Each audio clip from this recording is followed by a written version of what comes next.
Erased Destiny. Chapter 9.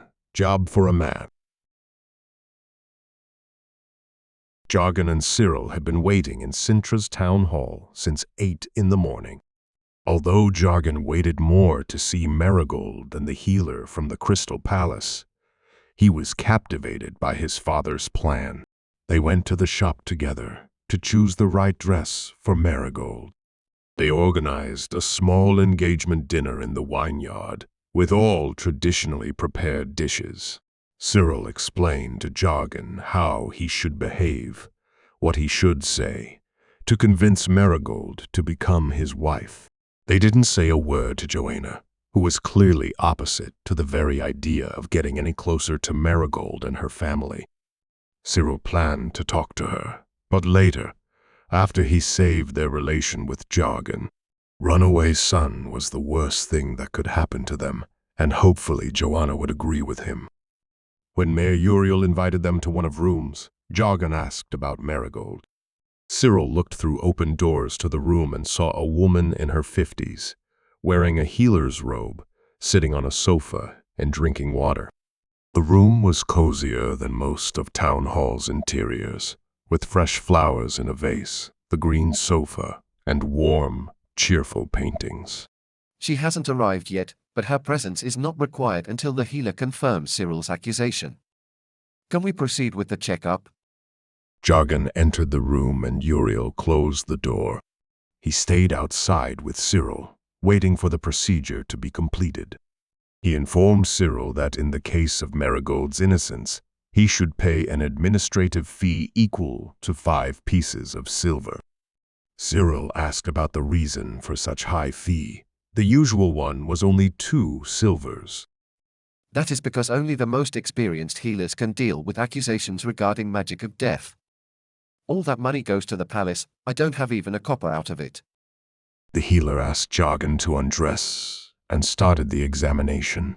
Firstly, she analyzed his magical aura, then frostbites on his fingers. She checked his weight, conditioned by asking him to jump up few times, and then asked few questions about his lifestyle, eating, sleeping, his mood, and health problems. She casted few spells just as formality, as she was sure that he wasn't suffering from any magical disease nor curse. After the checkup, she asked Jargon to go out and informed that report would be ready in 2 hours. Cyril and Jargon waited for the report in Uriel's office. Cyril and Uriel talked a bit, laughed a bit, drank some wine. And Jargon stayed quiet. He was repeating the sentences that his father taught him and was more and more worried about Merigold's absence. If she doesn't come to the town hall, he can't invite her to the engagement dinner. Cyril got the report, paid 5 silvers, and left the town hall. The first sentence, no issues related to magic of death, was enough for him. Jargon went to Amanda's place to see if Merigold is there, and Cyril returned to the inn. In his room, he read the report carefully. According to the healer, Jargon should eat less and more healthy, do more exercise, spend more time outside, and learn how to control his gift.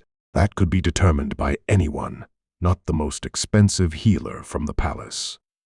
Because Jargon found the doors closed and no one inside, he wanted to check Merigold's home in Wolf's Room. He was determined as never before to reach Merigold with his feelings, to show her his resolve. But first he reunited with his father to discuss the next step. Meeting her in neutral place like the town hall was much better than knocking on her door. Let us wait for few days.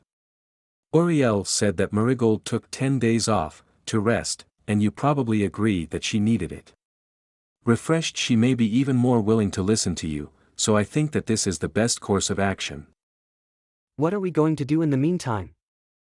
First, let us return home and convince your mother that Merigold has nothing to do with your health. And after that, I think about short vacations as well. I miss the seaside a lot. Joanna read the report even more carefully than Cyril. Every sentence and every section. She agreed that short vacations would benefit them all greatly and run to the servants to inform them about the leave. They had to pack her bags and prepare the carriage. Because Jargon was supposed to eat more fish and vegetables, Joanna didn't take the cook with them, but planned to visit seaside restaurants every day. Jargon was packing a bag, although he might as well not take anything with him. He had no desire to dress up, no desire to swim or walk on the beach. Nothing interested him, nothing made him happy. He had to wait for another 10 days, maybe even more, to propose to Merigold. Cyril loaded his wife's luggage into the carriage, attached his travel bag to the roof, saddled the Titan, and waited.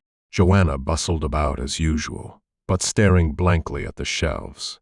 Jargon matched her this time, impatient with his son's prolonged absence and the lack of information on whether he was taking Patch with him.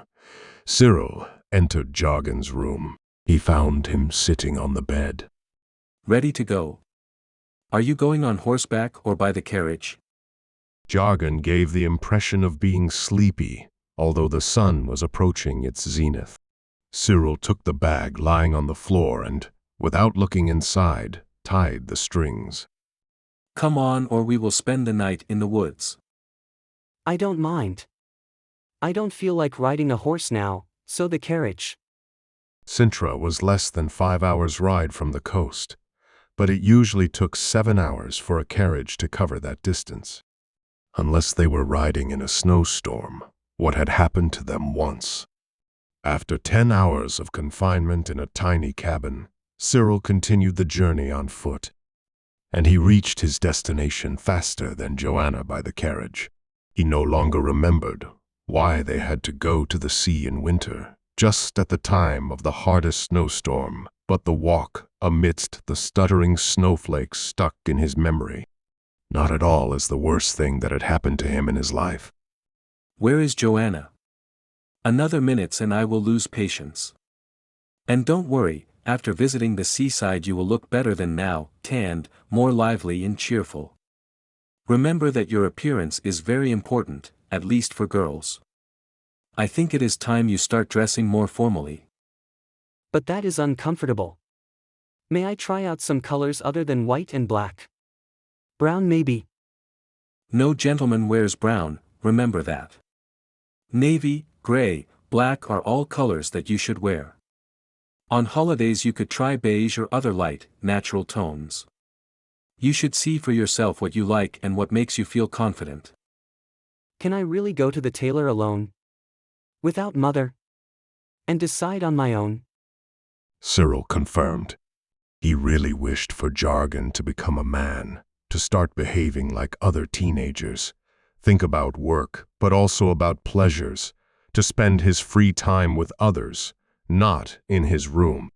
But could that be even achieved?